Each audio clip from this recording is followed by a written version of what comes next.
Assalamualaikum warahmatullahi wabarakatuh. Waalaikumsalam.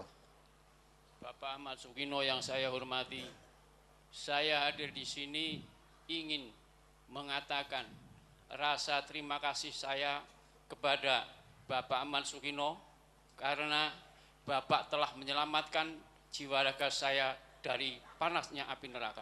Allah yang menyelamatkan. Sebab saya ini mantan orang kafir, Pak. Ya. Selama sebanyak saya mendengar apa yang didakwakan Pak Sukino bisa membuat hati saya untuk tergerak bertobat dan mendirikan sholat. Bapak dari mana? Dari Bonso, Boyolali, Pak. Oh, Boyolali ya.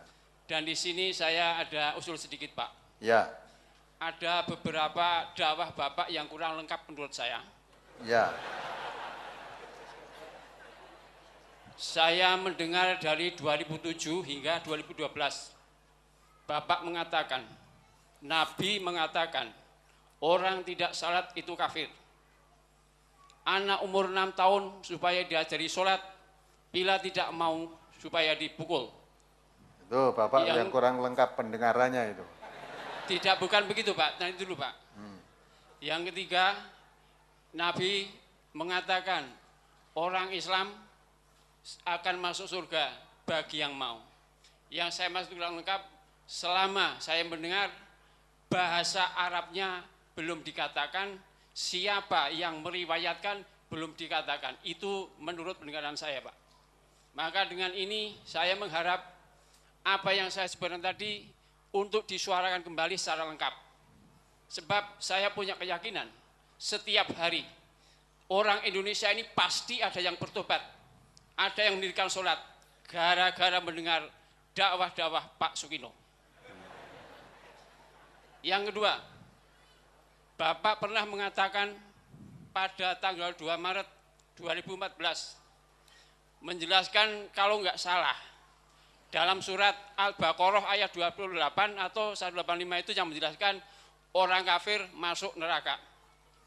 Terus Pak Sukino mengatakan bahan bakarnya manusia dan batu. Di sini saya mengharap manusia yang manakah yang ingin dijadikan bahan bakar di neraka besok? Sebab jawabannya sudah ada di dalam Al-Quran. Saya harap untuk dijelaskan biar semua bangsa Indonesia ini banyak yang bertobat untuk mendirikan sholat. Sekian Pak. Assalamualaikum warahmatullahi wabarakatuh. Waalaikumsalam. Sebutkan nama Bapak, mohon maaf. Bapak tadi belum menyebutkan nama. Nama saya Sambu dari Sambu. Kebonso, Pulisen, Boyolali. Oh ya, terima kasih. Sambu. Sambu ya. Baik Bapak, terima kasih atas usulnya. Ya mungkin karena Bapak ikutnya tidak dari awal. Bapak tentang Arabnya sebetulnya itu semua sudah dibrosurkan. Lebih lengkap Bapak kalau membeli brosur, bendelan-bendelan brosur itu ada. Karena brosur. Ya, di situ sudah dibrosurkan, termasuk yang mengatakan yang membedakan Islam dan kafirnya seseorang adalah sholat. Itu kata Nabi begitu. Ya, saya katakan begitu itu bukan dari saya, dari Nabi. Ya, tapi tidak mungkin saya hadis-hadis Nabi sekian banyak hafal itu tidak mungkin. Ya, tetapi saya bisa mencarikan hadis-hadisnya itu nanti ditemukan di dalam brosurnya itu. Ya, kalau mengikuti pengajiannya ya rutin dengar ya, terus apalagi itu tadi ayat-ayat Quran yang menerangkan bahan bakarnya manusia dan batu itu Quran, bukan dari Nabi, bukan dari saya. Siapa itu? Ya, orang yang tidak mempercayai adanya Al-Quran, yang tidak mempercayai Quran itu wahyu dari Allah. Itu disebut di dalam surat Al-Baqarah ayat itulah 23, 24. Wa in kuntum fi raibim mimma nazzalna ala abdina fa'tu bi suratim mim mithli. Ya, kalau kamu ragu kalau Quran itu dari Allah dan diturunkan Allah pada hambanya, maka buatlah Quran. Satu surat saja yang semisal dengan itu. Tidak hanya kamu, wad'u syuhada'akum min dunillahi in kuntum shadiqin. boleh kamu memanggil siapa saja. Tidak hanya kamu membuat sendiri, tapi boleh memanggil kamu untuk membuat satu surat tadi, minta bantuan kepada siapa saja boleh selain Allah. Tentu kamu tidak bisa membuat satu surat dari Al-Quran itu saja. Walaupun kamu minta bantuan kepada ahli-ahli bahasa sekalipun. Ya, kamu tidak percaya yang disampaikan oleh Muhammad itu wahyu dari Allah. Karena Muhammad orang tidak bisa membaca, tidak bisa nulis, saja bisa menyampaikan seperti itu, maka kalau kamu orang yang ahli bahasa, ahli menulis, tentunya lebih bisa, lebih baik daripada itu kalau itu memang bukan dari Allah. Tapi karena itu memang dari Allah, walaupun ahli bahasa pun, kamu manggil siapapun tidak akan bisa menandinginya.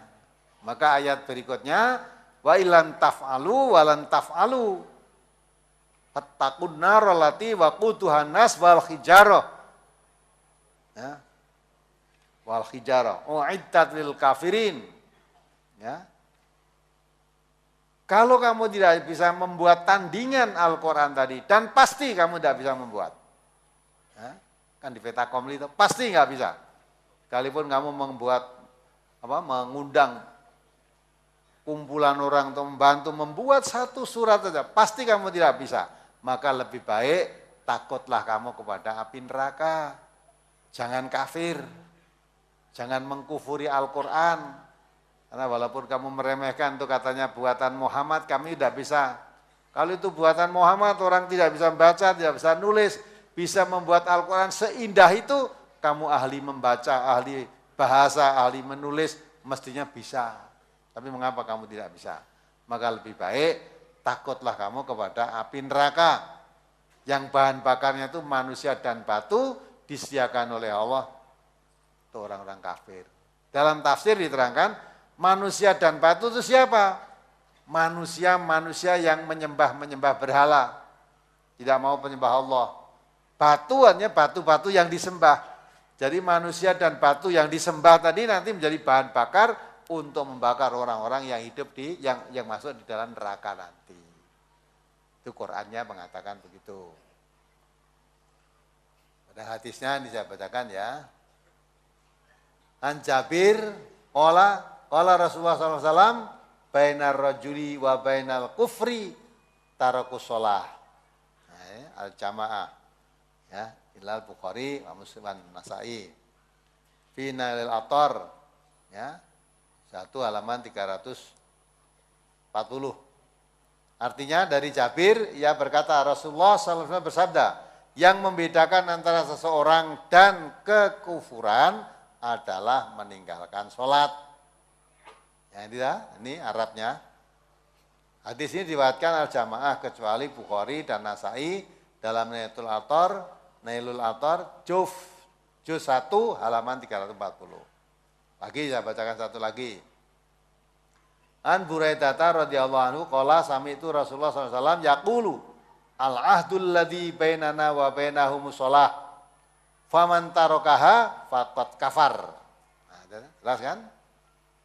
Dari Buraidah radhiyallahu anhu ia berkata, aku mendengar Rasulullah SAW bersabda, perjanjian antara kami dan mereka adalah sholat. Maka barang siapa meninggalkannya, maka sungguh ia telah kufur. Orang meninggalkan sholat itu kafir. Ini hadis. Kalau yang bahan bakar neraka tadi ayat Quran. Jadi sebenarnya sudah saya bacakan, wong sudah dibrosurkan kan otomatis sudah dibaca toh. Hanya kebetulan Bapak tidak mengikutinya secara rutin, ya, atau mungkin mendengarkannya brosur itu sudah jauh keluar, sudah jauh lalu. Maka saya tinggal menerangkan artinya, tapi dalilnya jelas. Sudah tertulis di situ. Tapi terima kasih atas kritikannya. Bagus itu. Ada lagi.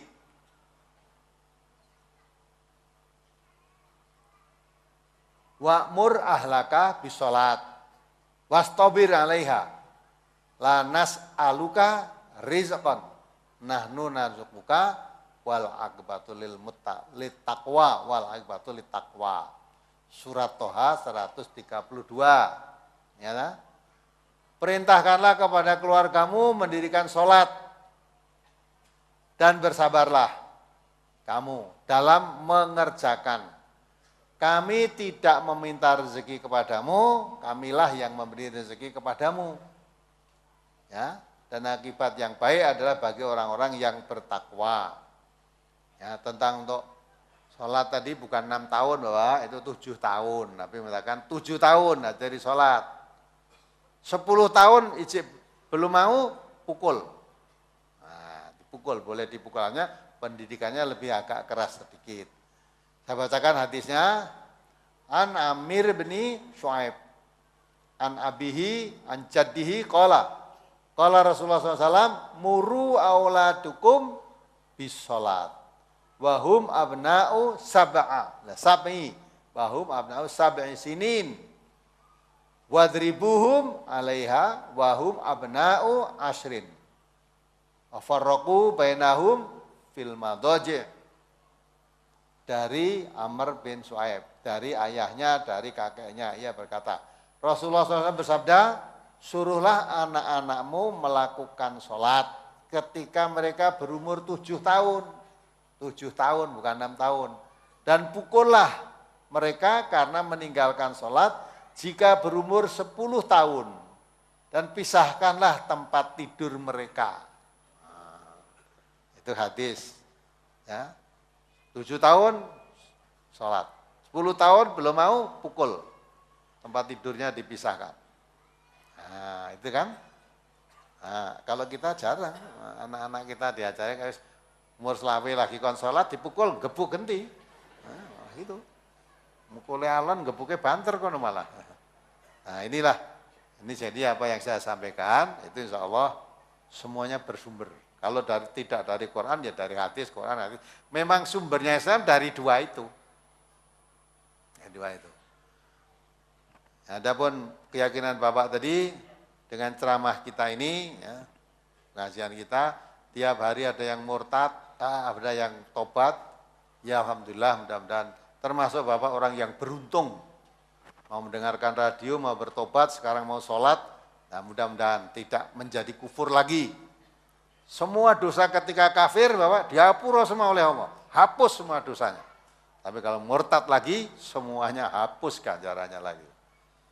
Ya, tapi ya tidak menutup kemungkinan, ya tak? Ada yang dengan radio ini ada menerima tobat, ada yang dengan radio ini dikepruk. Tadi ada 3 radio sudah dikepruk tadi kok. Baru aja 3 radio dikepruk, berarti kan orang tobat. Anyel kerungu radio ini. Ada yang dengan radio dadanya dari sesak, panas, itu juga ada. Memang hidayah itu tidak mudah. Kalau orang tidak siap menerima, sebenarnya Allah itu memberi hidayah kepada siapa saja. Tapi ada yang diberi hidayah mau, ada yang tidak mau. Kalau yang mau menerima Quran itu belum langsung berubah. Ya, zadadhum imanan. Tapi kalau tidak mau menerima hidayah, ditambah diterangkan ayat-ayat Quran, zadadhum rijsan ila rijsihim. Tambah kafirnya, di samping kekafiran yang sudah ada, dengan tambah Quran diterangkan, tambah kafirnya, tambah bencinya. Dunia itu mengisinya hanya itu. Kafir, iman, lagi.